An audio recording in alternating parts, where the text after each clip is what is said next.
Hey, this is Mike Zwick from If Not For God podcast. Our show, Stories of Hopelessness Turned into Hope. Your chosen Truth Network podcast is starting in just seconds. Enjoy it, share it, but most of all, thank you for listening and for choosing the Truth Podcast Network. This is the Truth Network. The heart of every man craves a great adventure, but life doesn't usually feel that way. Jesus speaks of narrow gates and wide roads, but the masculine journey is filled with many twists and turns. So how do we keep from losing heart while trying to find the good way when life feels more like a losing battle than something worth dying for?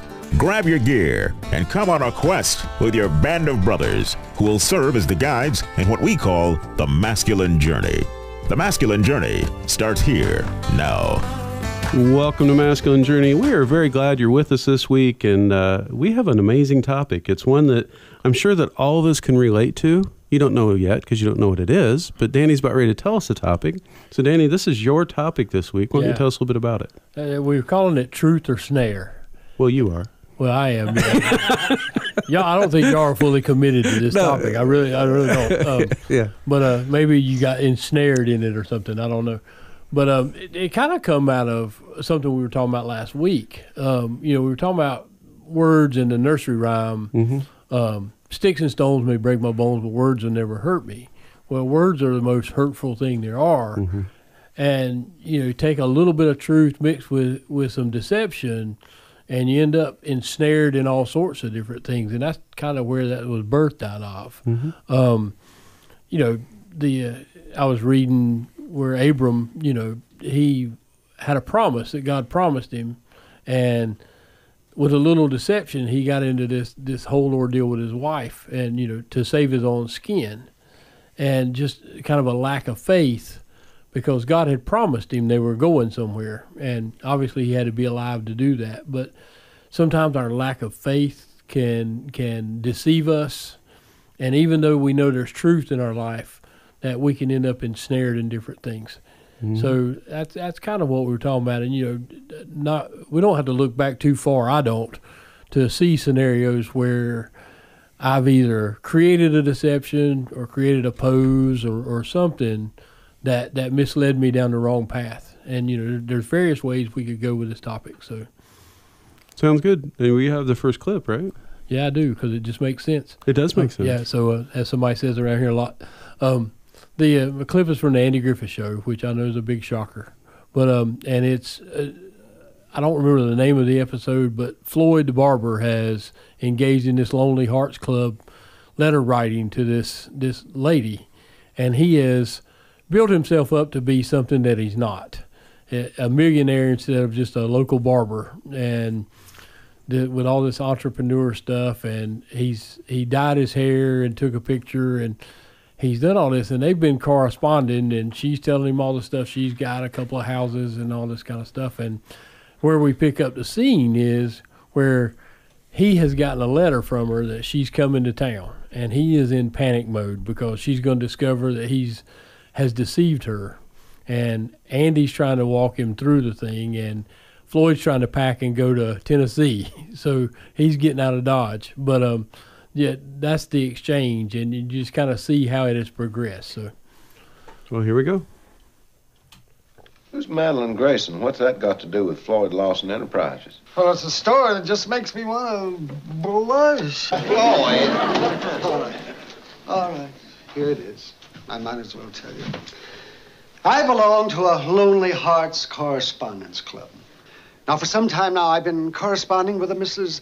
Madeline Grayson. Well, it's only natural, isn't it? A lonely widow and a lonely widower getting together in letters. Sure, Floyd. It sounds fine. Sounds fine? Ha! Floyd! But anyway, this Mrs. Grayson is a wealthy widow. She's got a home in Baltimore and Palm Beach. And now, here it comes. In order to measure up and look good to her, I lied to her about myself. I lied about who I am and what I am. How'd you do that? Well, I wrote to her that I was a rich millionaire, a wealthy businessman. Oh, and that's how come Floyd Lawson Enterprises. Yes, my company. Run by that! Floyd Lawson. Floyd Lawson, you're nothing but a liar and a cheat and a scoundrel. I hate you. Oh, how could I have done it? How could I do it to this lovely, sweet, trusting woman? Is that her? Yep. She's pretty. Oh, she's a doll. This is the picture I sent her. Oh, that's me. That's you? Well, where's the gray hair? Oh, touch up, I touch up. Oh, I'm so ashamed. Oh, now, Floyd. Who would have thought that she'd be coming here? Oh, the deception of it all, the vanity of it all. Lord Lawson, I'm ashamed of you. You're nothing but a lying, deceitful Floyd White. I tell you, That's pretty good. Like we talked before the show, that's most I've ever heard Floyd talk. I mean, most of the time on the show, he didn't say much. Well, the later years, he'd had a stroke, right? Yeah, he'd had a stroke, and you would never see him standing up later on in the show. But yeah, he was very active in this episode. So, but he was a funny guy anyway. But so often we try to make things sound better than they are, and it gets us into trouble.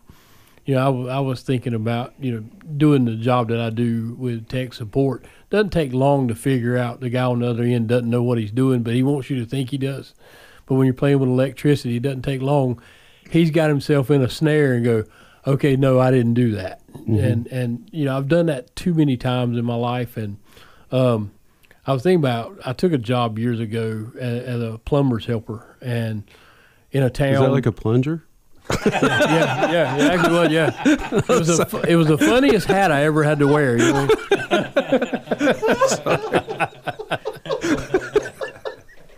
Oh, not pre-planned.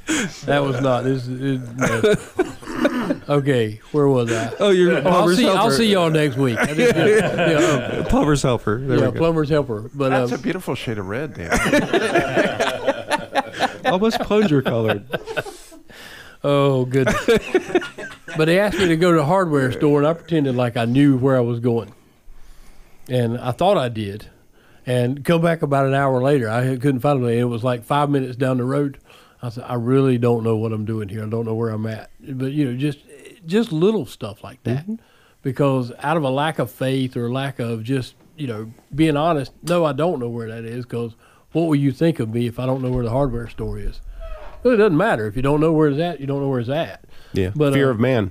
Fear of man, and that kind of thing. So just those little things that you can get into that that get us into trouble, and not believing, what God says or even what people say. And I think you said before the show, talking about you can think somebody's motives in something and you don't even have a clue. So those are the kind of things we're kind of going to unpack a little bit. So. Yeah, as you were playing this clip, now, we listened to them before the show and stuff, and we actually do a little bit of prep. No, we prep a lot throughout the week, but we do combined prep right before the show. But as you were playing that clip, and honestly, I kind of don't really even want to share it on the air, but I guess I will because God's kind of prompted me.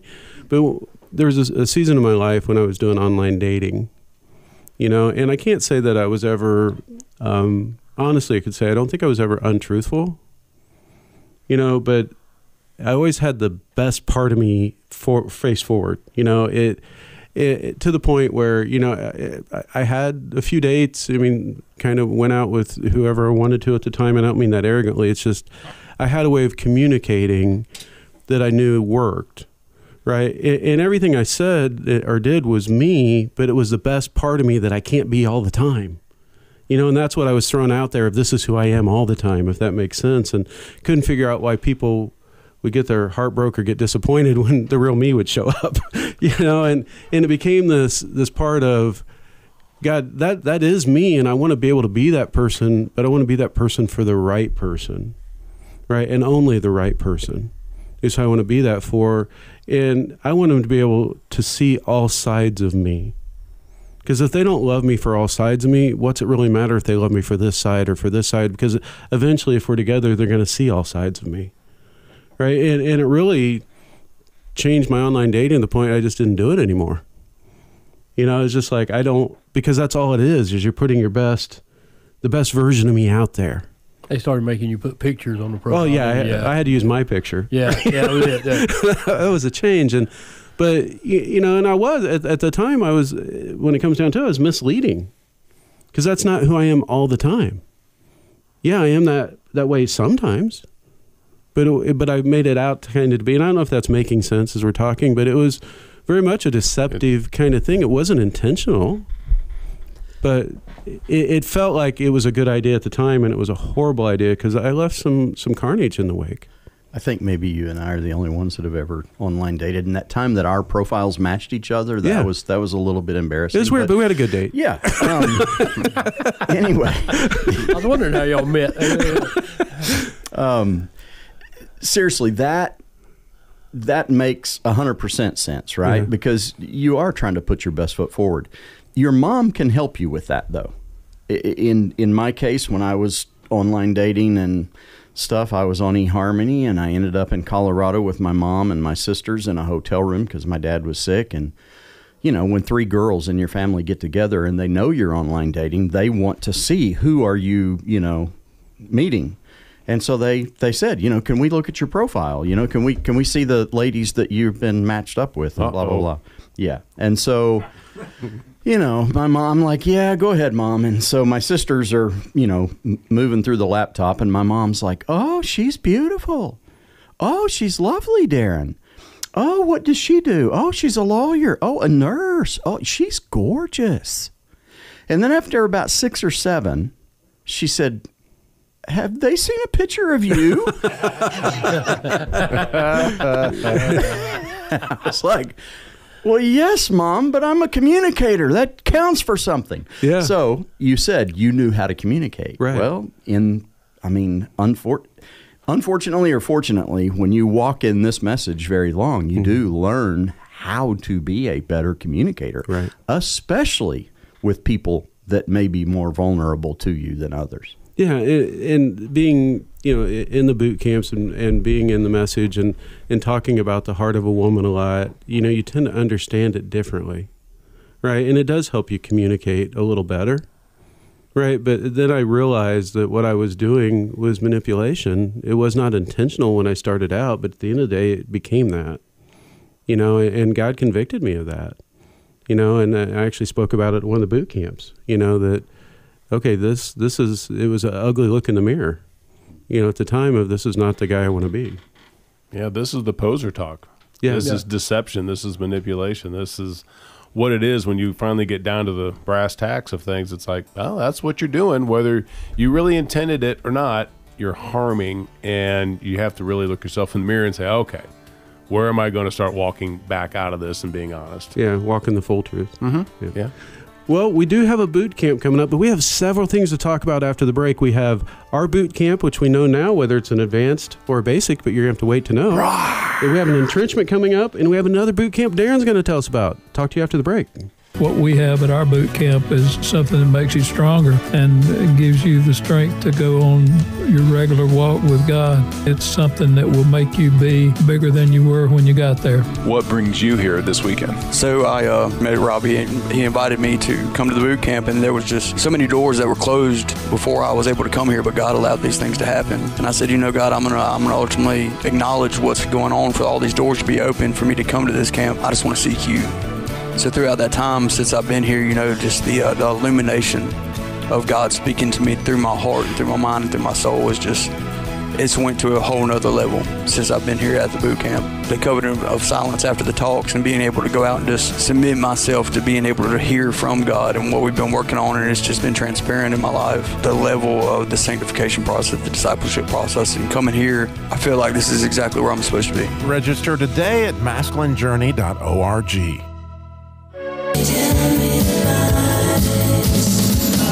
me lies, tell me sweet little lies. Tell me lies, tell me lies. Oh no, you can't disguise. You can't disguise. Tell me lies, tell me sweet little lies. Annie, you can sing it though. Go ahead. Oh, Tim. no. This would be, yeah. This would be the It's your last bump. episode of It's your Masculine bump. Journey if I start saying it. Every episode could be our last. Oh, yeah. But this would almost guarantee it. Yeah. So we did have a bump from Fleetwood Mac, actually. Yeah, Fleetwood Mac. Yeah. Sweet Little Lies. And Yeah. just because that's what the enemy whispers in your ear sometimes, Sweet Little Lies. And I like that song. So Yeah. Actually, that fit really well. So, Danny, tell me sweet little lies. Okay, we'll move on. Yeah, see, there he goes. Yeah. There's the last show. Yeah. It was a fun ride. It was a fun ride. Yeah. Thank you Been a guys for great listening. show. Yeah. Well, I'll go ahead and go next with my clip. I know it's not Christmas time, but we actually do have a couple Christmas clips on this particular show. And this one, when Danny sent the topic out on Friday and we agreed to it, I couldn't think of... Well, most of us agreed to it, Robbie. I couldn't think of a single instance. I mean, I thought of general instances, but I couldn't think of a single instance that I could think of a clip for. That it just tied in really well to that instance, or one that I could share on the air. You know, there were plenty of clips. Well, yeah, I probably couldn't have played on the air, but there's plenty of situations I couldn't talk about on the air, because it wouldn't be fair to that other person, you know, it wouldn't be appropriate, whatever. But this is one, and it's not even like one of my favorite Christmas movies. It's from the movie Elf. But this clip came to mind when we were talking about this topic, especially of the enemy. And so when we listen to this clip, you've got, if you've never seen Elf, Will Ferrell plays a huge elf, right? And he's come down from the North Pole, and he's working at a department store, and he hears that Santa's coming to town. Well, he thinks it's a Santa he knows from the North Pole. Well, it's a department store Santa who's sitting in a chair when he comes in, and he's getting ready to talk to a little boy, right? And so you hear the interchange of the little boy and the department store Santa, and the interchange of him and Will Ferrell, who's Elf, right? And we're going to hear that, but at the end, Will Ferrell, right before the kids scream, rips off the beard of Santa. And so let's listen to this interchange, and then we're going to come back and talk about it. Santa. Ha ha! Ho, ho, ho!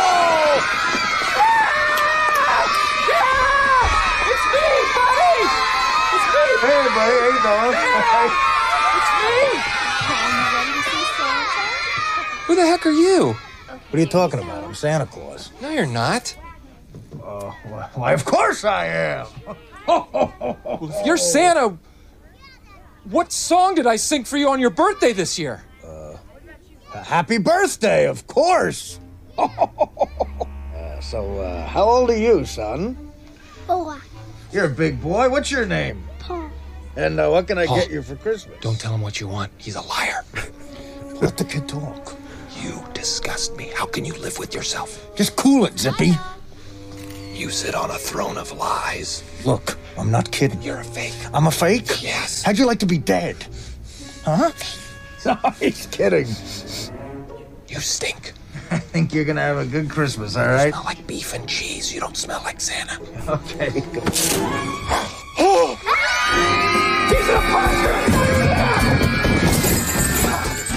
So the fight ensues between Elf and Santa, and kids are never the same again. But the reason this clip came to mind is the statement he makes in there. No, it's not the one about beef and cheese. It's not that statement.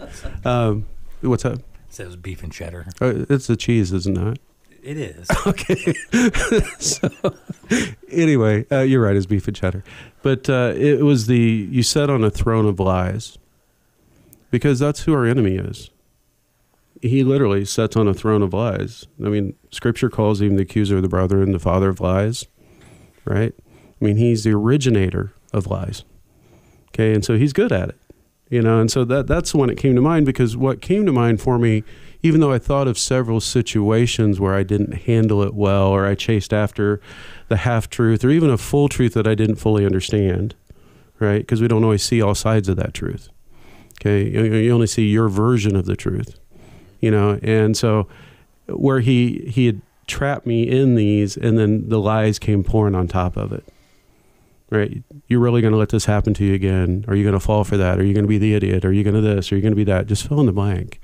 And then my emotions get the best of me, and it's not pretty. at the end of the day, and some of you in here have experienced that, it's just not a pretty thing when I do get to the point where I lose my temper, because things are said that I often regret or always regret, and carnage is in the path. And so, for me, it's a matter of saying I got to understand that he's always whispering into my ear. Right? Even though I don't know it's his voice, he's good at disguising it. I don't always recognize it as his voice. It may sound like it's Rodney, or it may sound like my son, or it may sound like this other person, right? But it's his voice. And I'm interpreting through his lens. If I let him continue to tell me those things and I practice them and adopt them as truth, if that's making sense. Right. And so I'm really, really good at something. And the thing I'm really good at is assigning people's motives to make an assessment of why they do what they do. Right. I have no idea why people do what they do, but I think I do. And David will probably hear it. We work together now, and he probably hears it at work. Oh, that guy did that because of this. Well, I have no idea why he did it. I'm just thinking, if I'm a betting man, that's probably the right way to bet. But no, but I do that in my personal life, and I assign, motives to their actions when I really don't know what those are. And then I feed into those motives, which just becomes this big avalanche rolling down the hill. And it's going to take out everything in its path. And for me, it's remembering that statement from a movie I don't really care for that much. It's okay. It's a good movie. It's the best Will Ferrell movie out there, in my opinion. But that particular thing helps me keep things in check, where I can say, okay, what am I hearing, and can I trust what I'm hearing? Because if I go any further than that without at least getting a stopgap and saying, God, I need you to intervene, I need to hear from you, I'm going to end up in some really bad places. Physically, emotionally, spiritually, everything, right? Financially. And I've done that one, and I've done that one, and I've done that one, and I've done that one. I'd like to say I've only done it one time, but I've done it again, and I've done it again, and I've done it again. I just don't want to live it again. And I know I will to some degree, but man, if I don't walk it with God, I'm stuck. Because the enemy is after to seek, kill, and destroy. That's what he's for. Right? Anyway. I was thinking of several scenarios on different jobs where the boss sends an email or a note or something, and I didn't know his motives behind it. And by the time I got through thinking it through, I was about to get axed. So I figured I might resign before the axe came, and it had absolutely nothing to do with any of that. But how you can take those thoughts and just run with them and explode them, and they're not even close to reality. And, I've done that in relationships. Well, she's going to say this, and this is going to end up this way. So may as well do this and this. And by the time you plot it all out, you have no context of what's really going on, but yet you've self-imploded right there. Yeah. Maybe I'm the only one, but I doubt it. It's a flow chart of lies. Yeah, it sure is. Yeah. Yeah, assumptions and lies. Before we run out of time on the show, I want to ask Darren a little bit about, you got a boot camp coming up, right? We do. It's one that my son and I are kind of heading up, and which is a really cool thing to be able to do a boot camp with your son. And this is the second one that he and I have done together with the help of some other guys. Mark Varner's actually going to come into town and hang out with us for a day or two. And, I've asked you and Robbie if y'all would do anything, and neither one of you have committed to Jack yet. But anyway. We haven't. No. Or to Darren. Either one. Or to Darren. That's right. So anyway, yes, it's coming up February 1st through the 3rd at Carolina Bible Camp, same place where you guys go for Guys in the Triad in Moxville. It's going to be a really cool deal. Probably, 20, 25, maybe 30 guys. And it's building from kind of 3 areas of the triangle. And, one of our major goals is to try to get people to walk out with obviously the basics that they need to know at a boot camp so that they can go to an advanced boot camp. But the second thing is to build a band of brothers, to encourage them to start some of the Wild at Heart fires, things like that. I've got one going on at my house now. Robbie's got like 7 going on at his house or in his neighborhood. So, and I'll probably have a couple more going before too long, but anyway, we're trying to do that so that when guys walk out, they've kind of got a band of brothers to walk with. You guys know how important that is. Oh, it's vital. It really is. Yeah, and I would really encourage our guys, if you're listening, you've been to several of our boot camps, like if you haven't heard Darren and Mark, and again, Darren's son is also off the hook in a lot of cool different ways. Like, what a way to round out, your boot camp experience is to go with these guys, and I couldn't recommend it higher. And I am going to try to get there, except I may have something with my own son, then Darren knows that. And if I do, that kind of takes precedence this time. But other than that, man, I would be there because, it just rounds out another angle on a lot of these same concepts and the way that they see Christ. And it's going to be beautiful. Well, ever since Derek talked, I can't look at Baby Shark's the same. Never. I'll always be in my brain. Yes. And so if you don't know what that is, go to the boot camp, ask Derek, which is his son, about the Baby Shark story. Oh, my he'll goodness. share about it. No. Yeah. But Robbie, you got a microphone. We have an entrenchment coming up, correct? And it's FREE free. Is it? It is. It's coming up February 23rd through the 24th. So the other announcement we have is we have an advanced boot camp coming in April. Yeah, April 4th through 7th. And in order to come to that, you need to either have attended Darren's boot camp, one of our boot camps, or the entrenchment. And so we wanted to get this entrenchment in for people that want to come to the advanced boot camp in April. And so this one's coming up February 23rd through 24th. It's in Asheboro. So if you're in Randolph County, listen up. This is for you guys. And this is coming up, again, February 23rd and 24th. So it's a Friday night. You don't have to miss any work. You can come in Friday night and all day Saturday. And again, get you the basic stuff. And it'll be the whole team, Sam and Andy and Danny and the whole group. I'm really looking forward to it. Yep. Darren, how does somebody register for yours? They can go to foothillschristianchurch.com. Okay. They can go to foothillschristianchurch.com. I guess I could put a link on your website if you wanted to, something like that. Yeah, we got to get our website updated, because the other thing I was going to say is you can't register right now for the boot camp because we don't have it up and ready, but we will hopefully within this next week. For the entrenchment, just email one of us. We'll get that posted as well for it. But if you want any more information, our first name at masculinejourney.org is our email. We'll talk with you next week. Go love somebody well this week. We love you. We'll talk with you next week. This is the Truth Network.